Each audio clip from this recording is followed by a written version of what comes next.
Good morning students, ये video का second lecture है जिसमें हम आगे पढ़ेंगे अपनी सफलता पर मुस्कुराती बछेंद्री पाल। देखिए कितनी मुस्कुरा रही हैं। ओके बेटा, वीडियो का ये सेकेंड लेक्चर है और बातें हम फर्स्ट लेक्चर में पढ़ चुके हैं, उसके आगे ही इसमें कंटिन्यू करेंगे। ठीक है कि आपको बताया था पिछले वीडियो में कि ये लोग काठमांडू जा चुके थे, जहाँ पे बेस कैंप बन चुका था। वहाँ से एक अग्रिम दल पहले ही जा चुका था, है ना।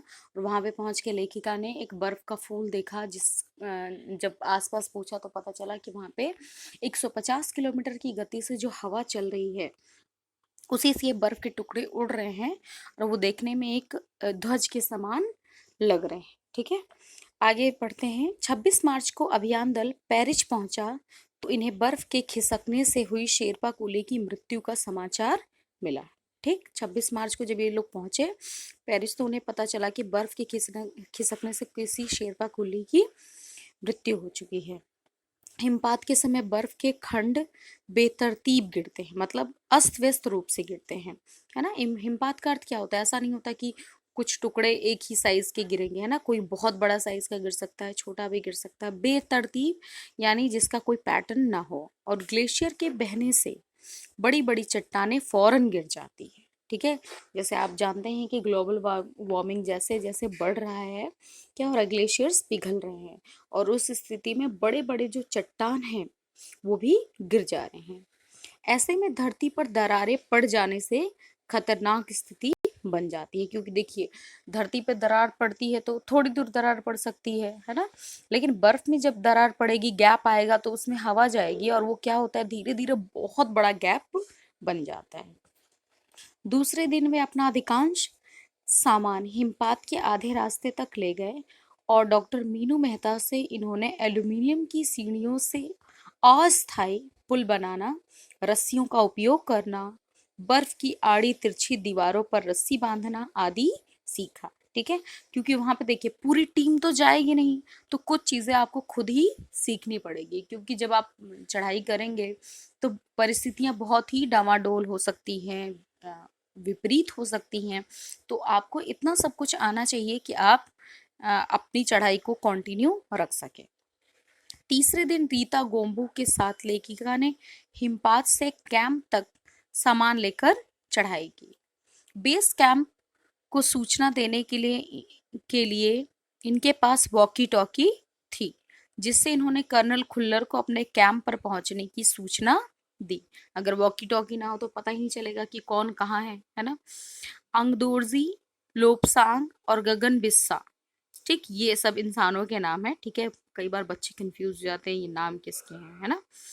बिस्सा 29 अप्रैल को साउथ कोल पहुंच गए, जहां उन्होंने 7,900 मीटर पर चौथा कैंप लगाए। जैसा हम लोगों ने कंसेप्ट मैप में ही देखा था, 7,900 मीटर पे।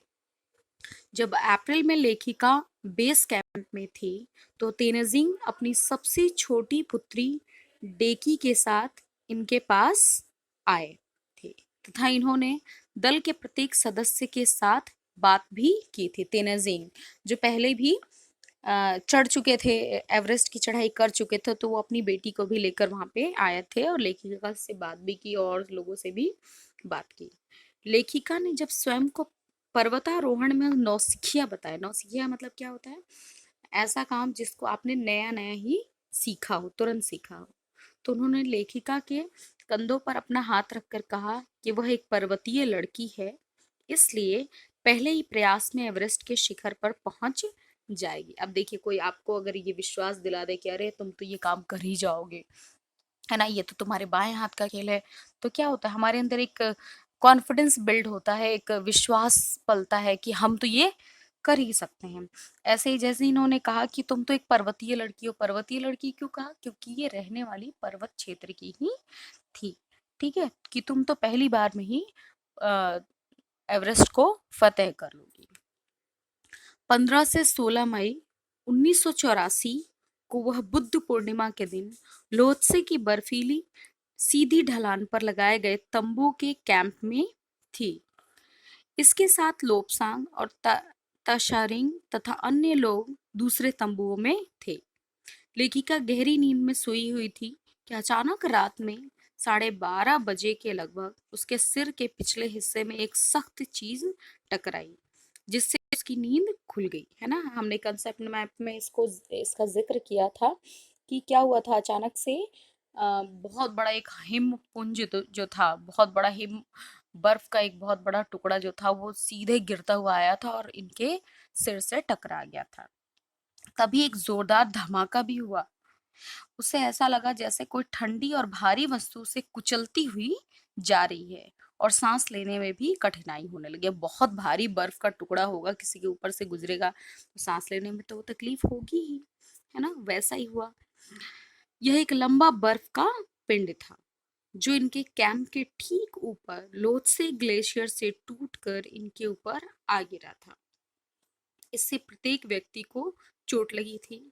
आश्चर्य इस बात का था कि इस दुर्घटना में मौत किसी की भी नहीं हुई थी। ठीक है, मतलब मौत होना बहुत ही साधारण सी बात थी उस स्थिति में, लेकिन इतना सब कुछ होने के बाद भी सिर्फ चोट ही लगी लोगों को, और वो भी बहुत ज्यादा नहीं कि चढ़ाई रोक दी जाए।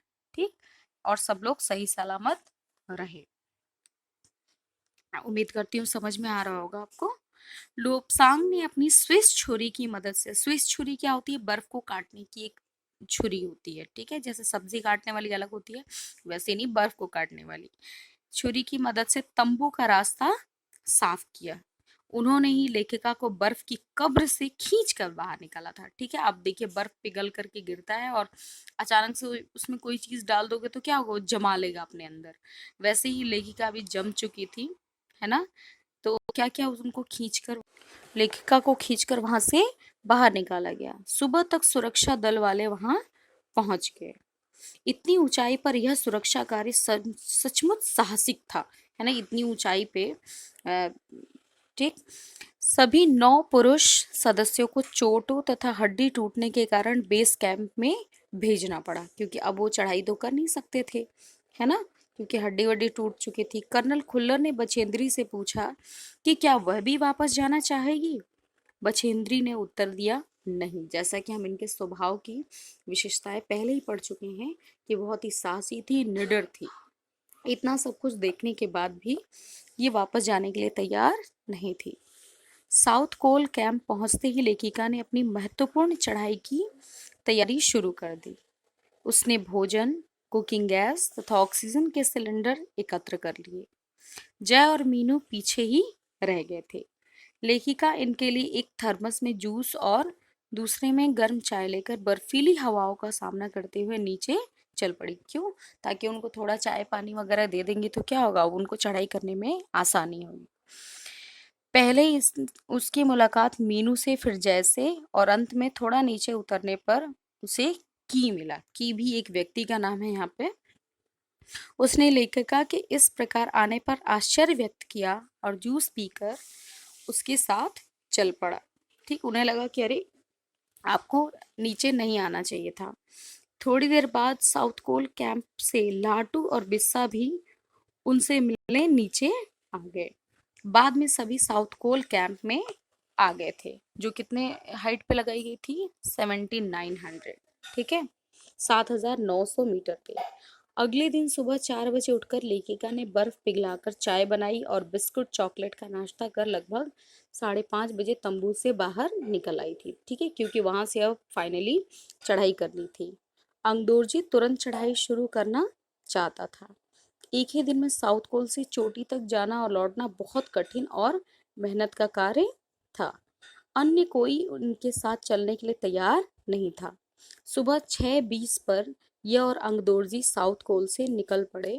कौन? लेखिका और अंगदोरजी। और 2 घंटे से भी कम समय में वे शिखर कैंप पर पहुंच गए। उसे लगा कि वे दोपहर के 1 बजे तक चोटी पर पहुंच जाएंगे। लाटू भी वहां पहुंच गया। चाय पीकर इन्होंने फिर चढ़ाई शुरू कर दी।